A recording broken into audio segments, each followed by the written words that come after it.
Sejam bem-vindos, bem-vindas, queridos e amados alunos e alunas do curso Mater Dei. Nós vamos continuar a 7ª aula, terminando este módulo 6º, que já começamos desde a aula passada, o Novo Testamento. Nós fizemos uma introdução ao Novo Testamento. Nesta aula, que é a 8ª aula, última desse bloco do 6º módulo, nós vamos falar sobre os evangelhos sinóticos, Mateus, Marcos e Lucas. Então, nós vamos começar a nossa aula com a nossa oração inicial. Em nome do Pai, do Filho e do Espírito Santo. Amém. Senhor Deus, fazei que nós, vossos filhos, que buscamos conhecer mais os vossos ensinamentos, cresçamos na nossa fé e no vosso conhecimento, para que possamos adorar-vos e amar-vos como vós mereceis. Por nosso Senhor Jesus Cristo, vosso Filho, na unidade do Espírito Santo. Amém. Em nome do Pai, do Filho e do Espírito Santo. Amém. Vocês têm observado que desde que nós começamos a estudar as Sagradas Escrituras, desde que nós tivemos a primeira aula com a introdução às Sagradas Escrituras, perceberam que eu tenho acelerado muito, porque o assunto é vasto, o assunto é profundo. O que se estuda em 4 anos no curso de Teologia, eu estou resumindo, na medida do possível, em 2 anos, principalmente o estudo das Sagradas Escrituras, que são de fato em 4 anos. É detalhado o estudo de cada livro. Eu aqui estou apenas fazendo um voo rasante, ou seja, cotejando cada livro de uma maneira muito sucinta, muito perfunctória, muito, digamos assim, pontual naquilo que é importante, no meu entender, de uma forma didática e resumida, sintética, para que vocês possam entender melhor. É claro que o que tranquiliza vocês, alunos, é que todos esses assuntos das Sagradas Escrituras, de cada livro, de cada introdução, está tudo na apostila, de uma maneira mais profunda, de uma maneira mais explicada, de uma maneira mais, digamos assim, exaurida naquilo que é mais importante. É claro que eu não fechei, esgotei os assuntos.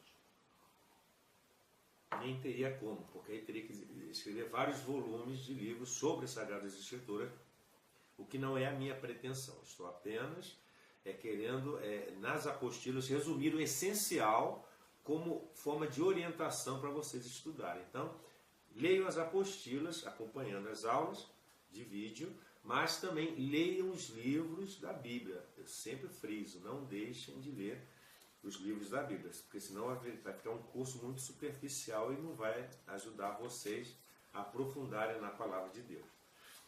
Nessa aula de hoje, última aula, 8ª aula do 6º módulo, nós vamos falar sobre a introdução aos evangelhos sinóticos. Nós vamos estudar agora, na medida do possível, o que são esses evangelhos sinóticos. Vamos falar o seguinte: a versão grega do Antigo Testamento, que vocês conhecem, Septuaginta, ou dos 70, traduz o termo hebraico Bessorá, o termo hebraico Bessorá, traduz, na tradução do aramaico e do hebraico para o grego do Antigo Testamento, o termo Bessorá por Evangelion, ou Evangelion. O termo é derivado da raiz bizar. Bessorá vem de bizar. No sentido profano, esse termo bizar significa proclamar uma notícia de alegria, uma coisa boa, uma boa nova. Quando usado no contexto religioso, o termo significa o quê? A salvação vindoura. A época da salvação que terá início no fim dos tempos. Ou seja, o anúncio, boa nova dos fins dos tempos.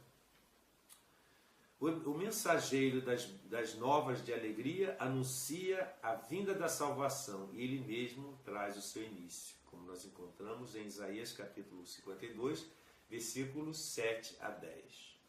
É nesse sentido de trazer a boa nova do fim dos tempos, Bessorá, traduzido por Evangelion em grego, é nesse sentido que Jesus se apresentou como o arauto, como o mensageiro da alegria, como mostra a sua pregação na sinagoga de Nazaré, na sua terra natal, em Lucas 4, capítulo 16, capítulo 4, versículos 16 a 21.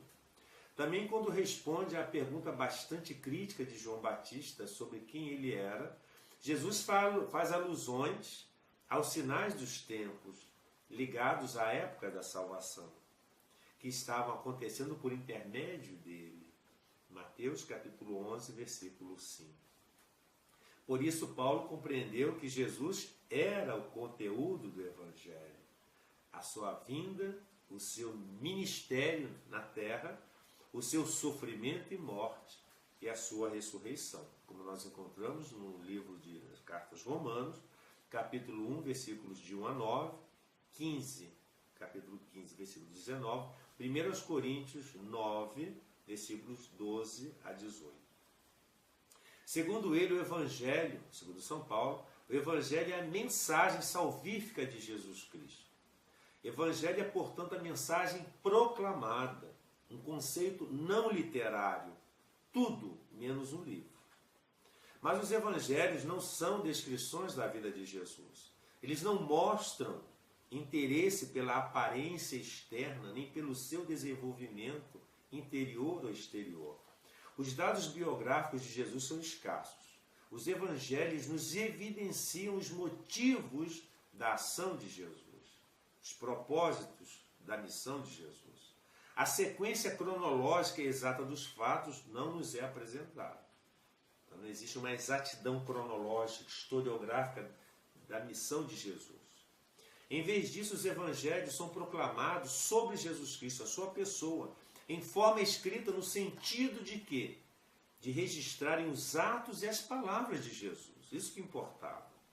O objetivo disso é despertar e fortalecer a fé, como está explicitamente declarado em João, capítulo 20, versículo 31. Então, quais são as características dos evangelhos? Quais são as características desse novo estilo literário? Esse estilo está intimamente relacionado à tradição, ou seja, aquela tradição oral, o anúncio oral. Os autores desses livros não são escritores que relatam histórias ou reflexões próprias, como nós vimos no vídeo anterior. Eles são testemunhas oculares dos fatos, ou são discípulos de testemunhas oculares. Eles estão profundamente ligados à tradição apostólica transmitida e preservada pela igreja. Eles juntam um material transmitido, tudo aquilo que eles ouviram, o depositum fidei, o depósito da fé, transmitido pelos apóstolos, e ordenam, né? Eles fazem um ordenamento de tudo isso, e depois transmitem esse conhecimento, esse anúncio. E transmitem adiante, e também passam a fazer parte da tradição. Então, tudo aquilo que eles anunciaram, os apóstolos ouviram de Jesus, transmitiram oralmente a tradição.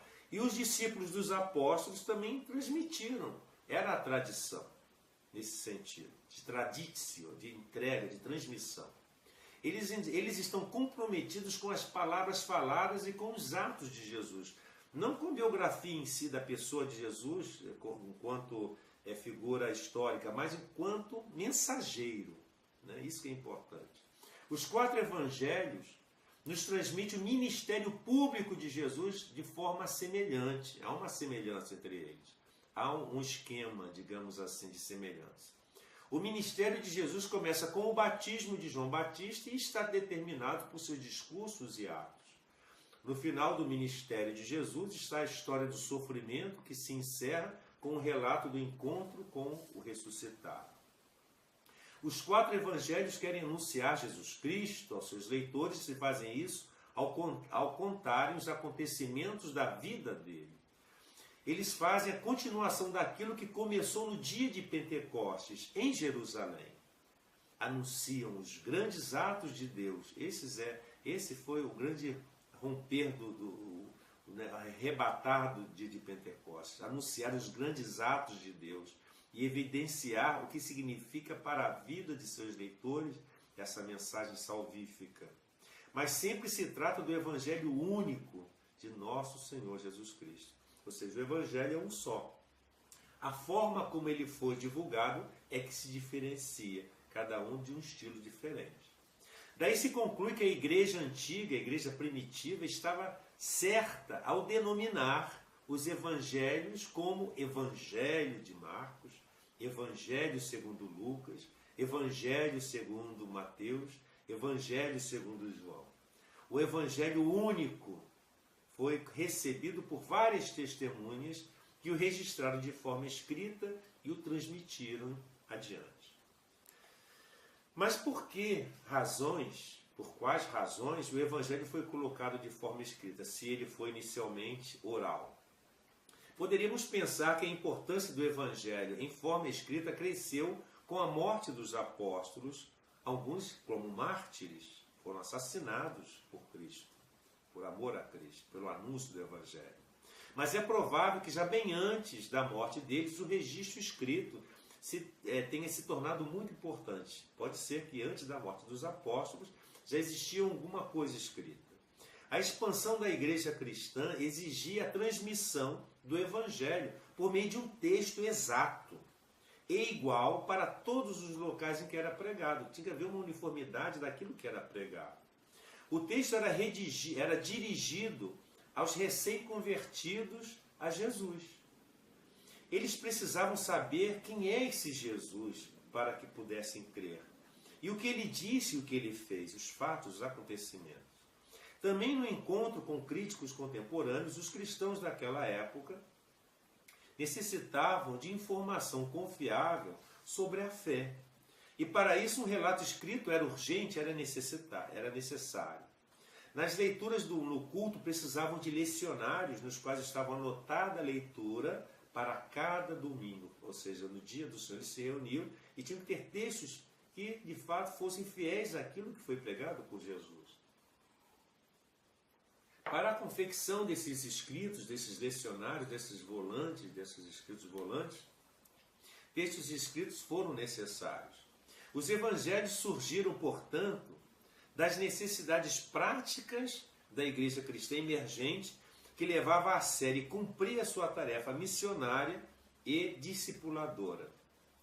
Os evangelhos eram e são até hoje o fundamento da proclamação a respeito de nosso Senhor Jesus Cristo. Assim nós temos a primeira divisão didática no Novo Testamento. A primeira parte da divisão temática do Novo Testamento é constituída pelos evangelhos, que levam os nomes de Mateus, Marcos, Lucas e João, e nós temos acrescidos a eles o Atos dos Apóstolos, que na realidade são a segunda parte do Evangelho de São Lucas, que nós vamos estudar isso especificamente numa aula só os Atos dos Apóstolos. Agora nós temos a questão sinótica. O que é isso, questão sinótica? É a relação entre os evangelhos de Mateus, Marcos e Lucas. Há uma relação entre esses três evangelhos diferente do evangelho de João. E nós chamamos essa relação entre eles de questão sinótica. O que significa isso? Nós vamos entender agora. Vejam bem. Primeiro, Mateus, Marcos e Lucas têm elementos em comum. Eles seguem o mesmo esquema de redação. Esses elementos em comum tratam da vida pública de Jesus, da morte, da paixão e da morte de Jesus, que foram chamados tripla tradição. Assim, Mateus contém praticamente toda a matéria de Marcos, muitas vezes com as mesmas palavras e na mesma ordem, e Lucas contém 2/3 do que está no livro de Marcos, com quase as mesmas palavras e a mesma ordem. Ou seja, um copiou do outro. Segundo ponto, Mateus e Lucas contêm muitas palavras, ditos e sentenças de Jesus que não estão em Marcos, nos mesmos termos e parcialmente na mesma ordem, embora inseridas em lugares diferentes na narrativa básica. Esses textos chamam-se dupla tradição, diferente da tripla tradição, ou seja, tem coisas que estão nas três, tem coisas que estão em 2 evangelhos, que são dupla tradição. E dela fazem parte o Sermão da Montanha, as palavras de Jesus sobre João Batista e outras citações. A explicação mais provável encontrada para esse fenômeno é que, primeiro, Mateus e Lucas adotaram Marcos, o texto de Marcos, como narrativa básica, ou seja, eles se basearam todo em Marcos para fazer a sua narrativa. Daí que, de acordo que há um esquema de similaridade entre Mateus, Marcos e Lucas. E o segundo ponto para esse fenômeno é inseriram nesta narrativa básica de Marcos uma coleção escrita de palavras de Jesus que estavam ausentes do Evangelho de Marcos e que os estudiosos chamam da letra Q. Um Q, que significa Quelle. Quelle é uma palavra de origem alemã que significa fonte. Então eles apelidaram essa coleção que ninguém conhece, somente os apóstolos conheciam, que enxertaram no Evangelho de Marcos, de Quelle, né? Alemão que significa fonte, que hoje está perdida essa fonte, ninguém sabe onde ela se encontra. Daí o acordo entre Mateus e Lucas, há uma concordância entre os dois sem Marcos. Mas esse acordo é relativo, porque Mateus e Lucas executaram essa operação de modo independente, inserindo as matérias de Quelle em lugares diferentes no roteiro de seus respectivos evangelhos. Eles usaram Marcos como texto base, pegaram essa fonte desconhecida que é o Quelle, que ninguém foi apelidado pelos estudiosos exegetas alemães, né, em geral, essa palavra é alemã, mas ao usar essa fonte Quelle, eles também fizeram a sua própria redação independente um do outro. Né? Evidentemente, Mateus e Lucas integraram em seus escritos suas respectivas tradições particulares, ou seja, suas fontes particulares, onde eles foram pesquisar. Por exemplo, os evangelhos da infância de Jesus, que são diferentes em Mateus e em Lucas, e que não provém nem de Marcos, nem dessa fonte Quelle. Isso vai estar de uma maneira, digamos assim, esquematizada em desenho na nossa apostila que você vai adquirir e vai estudar e entender melhor. Agora vamos aos conceitos. É comum nos nossos dias abordarmos os mais variados temas e assuntos, laicos, né, eclesiásticos, escriturísticos, etc., tendo uma ideia conceitual retirada daquilo que se chama senso comum. Não poucas vezes somos traídos por este simplismo conceitual. Desta forma, abordaremos inicialmente conceitos de evangelho e sinótico para uma correta colocação destes termos mesmos. Né? Porque nós falamos em sinótico, mas até agora eu não expliquei a você o que significa essa palavra sinótico. Mas antes de nós chegarmos até lá, eu tenho que explicar certos conceitos. Por exemplo, o conceito ao qual eu vou me deter agora é o termo evangelho. Né? A palavra evangelho. A palavra evangelho não é um termo, vejam bem, exclusivo do Novo Testamento. Essa palavra não existe só no Novo Testamento. E já aparece no Antigo Testamento. E também no mundo grego. Ou seja, na cultura grega a palavra evangelion já existia. Não é uma coisa exclusiva do Novo Testamento. 8 livros históricos, né, também já continham esse termo, porque contém informações históricas. Vejam bem, no Antigo Testamento, na Primeira Aliança, na Antiga Aliança, nós temos 2 destaques importantes para falarmos da palavra evangelho, ou evangelho. Primeiro, aparece nos livros que chamamos livros históricos, que nós já estudamos.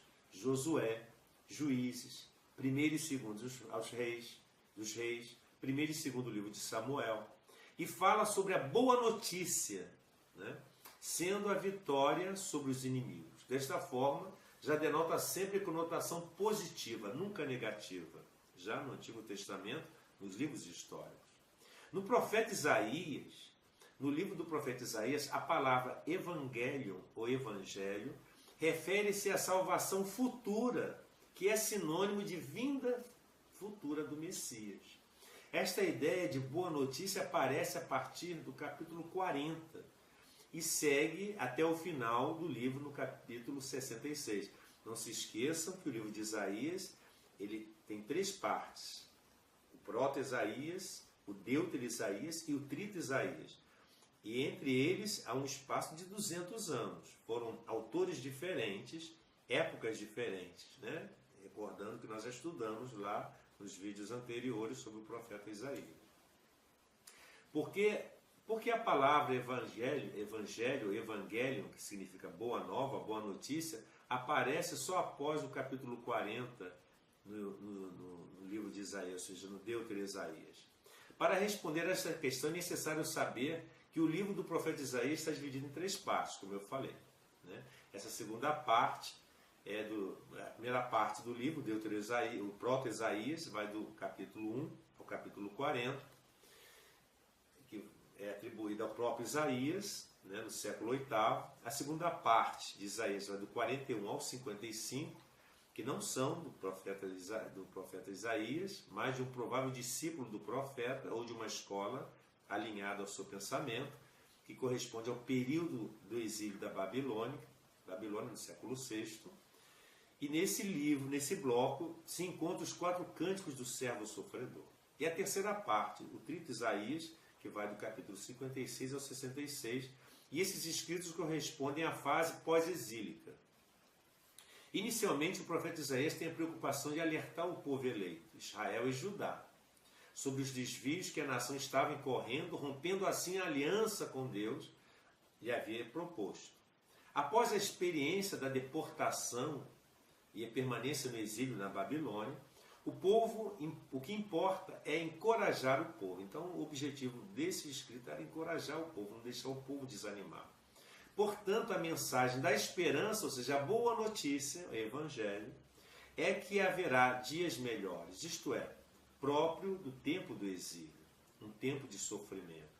Neste contexto já não se fala de julgamento, de castigo, mas Isaías fala da vinda do Messias, de salvação, etc. São palavras de boa nova, Evangelho, para o povo que precisa de encorajamento. E a terceira parte do Trito Isaías, uma horda de camelos inundará os camelinhos de Madian e Efá. Todos virão de Sabá, trazendo ouro e incenso e proclamando os louvores de Javé. Isaías 60, capítulo 6. E no mundo grego, qual o significado da palavra evangelho? A etimologia da palavra, na verdade, evangelho é uma palavra grega. E ela se divide em 2 palavras, em duas partículas, em 2 palavras. Eu, em grego, significa algo de bom, algo de bem, belo, bonito. E angelion significa anunciar, proclamar. Daí a palavra anjo, que significa mensageiro, angelos. Vem do grego angelion, significa anunciar, proclamar. Na cultura helênica, ou seja, na cultura grega, não se fala de algo futurístico, não, da vinda do Messias, nada disso. Não se encontra um sentido que remeta a uma conotação religiosa, isso na cultura grega. É simplesmente qualquer boa notícia. Para os gregos, na cultura deles, evangelho tinha um sentido de uma boa notícia, não tinha conotação religiosa, messiânica, como tem para nós ou para a tradução que foi feita. Primeiro, havia 3 possibilidades de boas notícias dentro da cultura grega. O significado de gorjeta, ou seja, pequena gratificação àquele por transmitir uma notícia. Vinha um arauto, o pessoal transmitia uma boa notícia, ele ganhava um trocadinho, uma gorjeta. O segundo significado é a notícia em si, mas sempre se tratando de notícias boas, nunca de coisas agourentas ou coisas más, as coisas negativas. E a terceira conotação é o sinônimo de prosperidade, de bem-estar.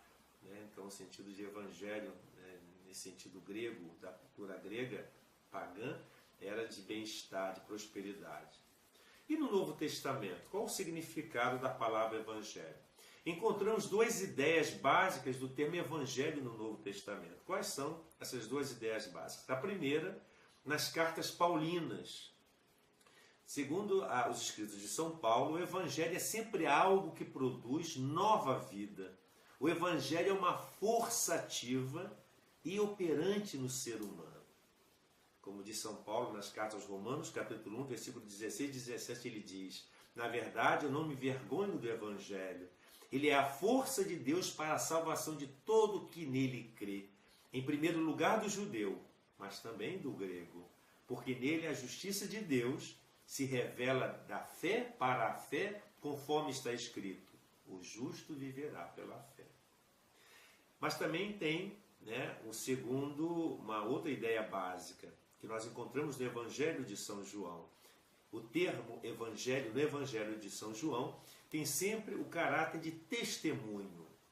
Esse testemunho, segundo a concepção do Evangelho de São João, o sentido de Evangelho em São João, esse testemunho é a vida prática do fiel, que deve anunciar o Evangelho mais pelas atitudes, pela vida, do que pela simples palavra. Nesse sentido é que no Evangelho de João não há um relato similar aos Evangelhos sinóticos de Mateus, Marcos e Lucas para a instituição da Eucaristia. Mas o escrito joanino, ou seja, de João, apresenta o relato do lava-pés, sinal de serviço mútuo que deve existir sempre na comunidade cristã. Então, concluindo, o que é o Evangelho? É a encarnação do Filho de Deus, um Deus que se encarnou, um Deus que veio nos visitar e morar no meio de nós, como diz João, capítulo 1, versículo 14, no seu prólogo. E, no sentido, a segunda conclusão, qual o conteúdo do termo Evangelho para nós? Deus interveio de forma definitiva. Deus interveio através de quem? De Jesus Cristo. Deus interveio para a salvação da humanidade. A encarnação de Deus em Jesus Cristo, Deus quando se encarna é Jesus Cristo, é a prova máxima do amor de Deus pelo gênero humano. Deus interveio para a salvação da humanidade. A encarnação de Deus, Jesus Cristo, é a prova máxima do amor de Deus pelo gênero humano. Esse sentido do Evangelho. Agora, qual o outro conceito que nós temos, que é a palavra sinótico, que é o objetivo, digamos, principal dessa nossa aula vídeo aqui de hoje. A palavra sinótico é utilizada para referir-se aos evangelhos de Mateus, Marcos e Lucas,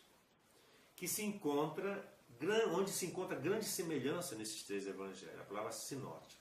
Daí o uso desse termo, que é uma palavra grega. Sinótico é uma palavra grega.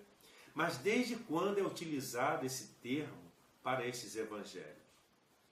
Segundo Benito Manconsini, em seu livro Os Evangelhos Sinóticos, ele esclarece o seguinte: o nome sinótico, segundo esse exegeta, teólogo, Benito Manconsini, ele diz o seguinte: o nome sinótico foi dado aos escritos dos três primeiros evangelhos pelo pesquisador alemão Griesbach, em sua obra Synopsis Evangeliorum, ou seja, sinopse dos evangelhos.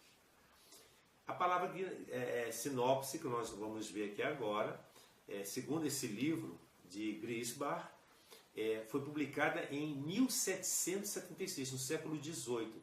Com efeito, segundo esse autor, Mateus, Marcos e Lucas têm semelhanças e diferenças, a ponto de se tornar possível imprimi-los em 3 colunas, um evangelho paralelo ao outro, e com uma visão simultânea. Daí a palavra sinopsis, que significa olhar simultâneo. E você, nessa publicação, nesse olhar simultâneo, você verifica concordâncias e divergências entre esses 3 evangelhos. Desta forma, temos uma visão conjunta dos 3 evangelhos. Você colocar os 3 evangelhos, um do lado do outro, na escrita, na redação, em 3 colunas, nós veremos uma visão simultânea. Daí a palavra sinopsis. Você terá a compreensão desses 3 evangelhos numa visão simultânea. E quais são as semelhanças desses 3 evangelhos? Verifica-se assim que Marcos, Mateus e Lucas têm basicamente a mesma estrutura, a mesma cronologia e a mesma geografia. Como assim estrutura? Eles têm o mesmo esquema. Cronologia, eles seguem a mesma cronologia, o mesmo momento de datação, ou seja, de sucessão de fatos. E a geografia, ou seja, as geografias coincidem, os lugares por onde Jesus passou. Verifica-se assim que há grandes semelhanças e podemos destacar blocos distintos de capítulos para o início da vida pública de Jesus após o batismo, para o ministério de Jesus na Galiléia. Então Jesus sai do seu batismo, primeira coisa, o batismo de Jesus e seu ministério na Galiléia, para o itinerário que Jesus faz da Galiléia até Jerusalém e a atividade na própria Jerusalém. Então são 4 blocos, mas na verdade são 6 blocos, 6 momentos, 6 esquemas. Se você, na apostila, você vai encontrar um esquema que mostra, né, os acontecimentos da vida de Jesus em Mateus, Marcos e Lucas, né? Eles se correspondem ali, né? Observando esse estudo, nós vamos encontrar isso. Por exemplo, no primeiro bloco nós temos Jesus inicia a vida pública após o batismo. Então encontramos isso em Mateus, Marcos e Lucas. Nós temos o ministério de Jesus na Galiléia. Também encontramos na mesma cronologia Mateus, Marcos e Lucas. O início da pregação de Jesus em Mateus, Marcos e Lucas. Nós temos o primeiro milagre de Jesus, a cura do leproso, a cura do endemoniado e também a cura do endemoniado. Nós temos a caminhada de Jesus da Galiléia até Jerusalém. Encontramos também nos três evangelhos simetricamente. E por fim Jesus em Jerusalém também, né? Então segue esse esquema, né? Entre eles essa visão sinótica, por isso que são evangelhos sinóticos. Assim observamos no quadro que você vai encontrar na nossa apostila que Mateus e Marcos dão grande destaque para a atividade de Jesus na Galiléia e que Lucas, por sua vez, destaca a caminhada de Jesus que parte da Galiléia para chegar até Jerusalém. A teologia de São Lucas, ou conhecida também como teologia lucana, é voltada toda para a cidade de Jerusalém, né? Agora, quais são as diferenças entre esses evangelhos sinóticos de Mateus, Marcos e Lucas?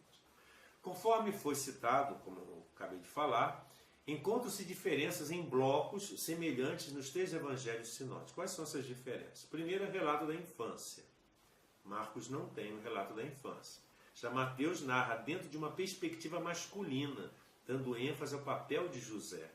Já Lucas faz seu relato dentro de uma perspectiva feminina, salientando a figura de Nossa Senhora, de Maria, a anunciação do anjo, a visita que ela vai fazer à sua prima Isabel, né?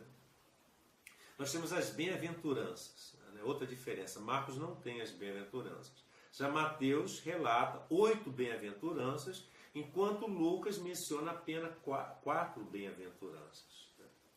Tem uma genealogia, ou seja, uma árvore genealógica, ou seja, a origem das famílias, da sucessão familiar de Jesus.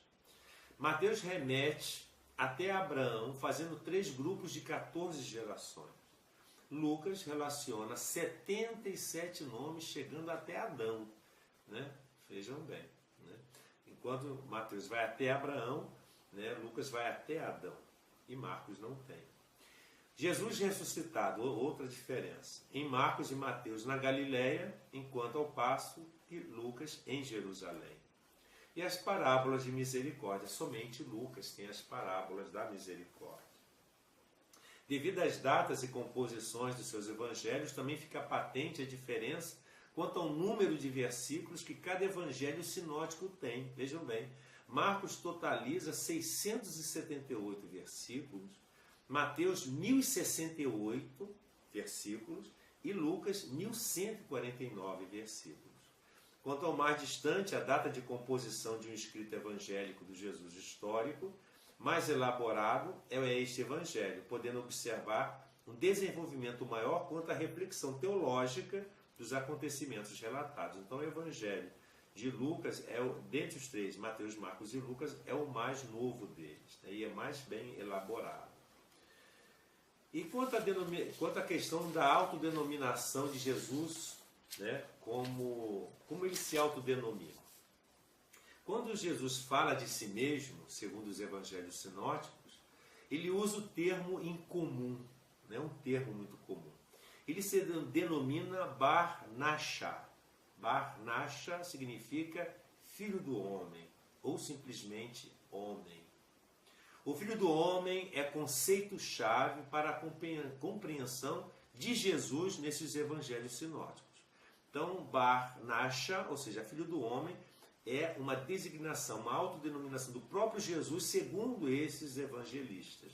E para você compreender quem é Jesus nesses evangelistas. Também no evangelho de Jesus se fala do filho do homem. Mais importantes, no entanto, são as autodenominações filho de Deus ou simplesmente filho. O quarto evangelho, que é o de João, nos proporciona uma visão especial sobre o relacionamento único entre Deus e Jesus. Quais são as razões para a apresentação tão variada da vida do ministério de Jesus? Quais são essas razões? Que eles são tão variados. Por quê?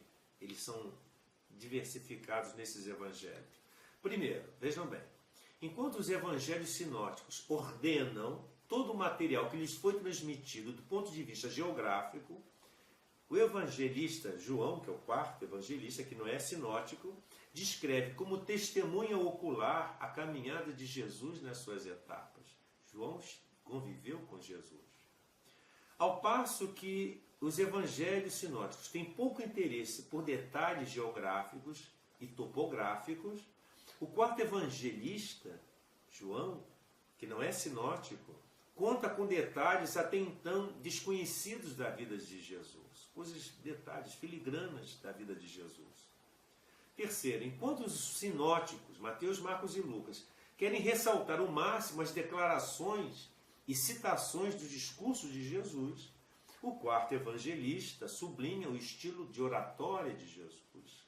Ele quer que os seus leitores tenham condições de vivenciar os discursos de Jesus.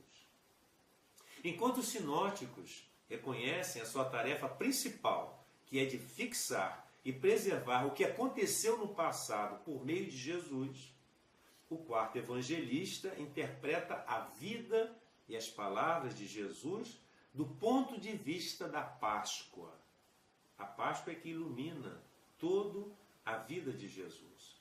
Repetidas vezes, João ressalta que os discípulos só entenderam o que estava acontecendo após a ressurreição de Jesus dos mortos. Eles só foram entender tudo à luz da Páscoa. É errado, no entanto, afirmar que os sinóticos estavam mais preocupados com a história, enquanto o quarto evangelista anunciava Jesus e não dava tanta importância à exatidão histórica do seu relato. Isso é errado, afirmar uma coisa dessa. Na verdade, o que acontece é o contrário. Os sinóticos também querem anunciar Jesus. Para isso, eles se baseiam na tradição histórica. O quarto evangelho se apresenta como relato de uma testemunha ocular, preocupada até as últimas minúcias com a exatidão da transmissão dos fatos. Isso não está em contradição com a proclamação de Jesus como Filho de Deus, não está em contradição. Os quatro evangelhos são endereçados a grupos diferentes de leitores. Isso é bom sempre ter em mente. Isso revela a ênfases diferenciadas na apresentação de Jesus. Então, eu procurei aqui nessa aula fazer essa explanação para que todos pudessem entender a diferença entre esses evangelhos, o que são os evangelhos sinóticos, o que importa na mensagem deles e qual é a diferença entre eles e o quarto evangelho. Na verdade, eles se complementam, eles se importam e focam na pessoa de Jesus, isso que importa para nós. Nesse evangelho que agora nós vamos começar, na primeira aula agora, nós terminamos o sétimo módulo, terminamos o sexto módulo, nós vamos começar agora o sétimo módulo e vamos começar a primeira aula, o evangelho de Mateus, depois a segunda Marcos, depois Lucas, depois João, depois os Atos dos Apóstolos, depois as cartas e por aí vai. Nós vamos agradecer a Deus por estarmos estudando a sua palavra e que ela nos ajude no conhecimento, no amor, na intensidade e crescimento da vida espiritual. A palavra de Deus é que nos alimenta a alma, nos revela Jesus, nos revela os planos de Deus e que tenhamos uma espiritualidade toda ela voltada à revelação divina, que nos leva a uma vida sacramental, nos leva à inserção na igreja, que sejamos fiéis à nossa igreja, fiéis a Deus, fiéis a Jesus, amante de Nossa Senhora, devoto de Nossa Senhora, devoto dos santos, devoto de tudo aquilo que Deus nos dá, os sacramentos, da nossa vida espiritual. Que o Senhor nos abençoe e guarde-nos de todo mal e nos conduza à vida eterna.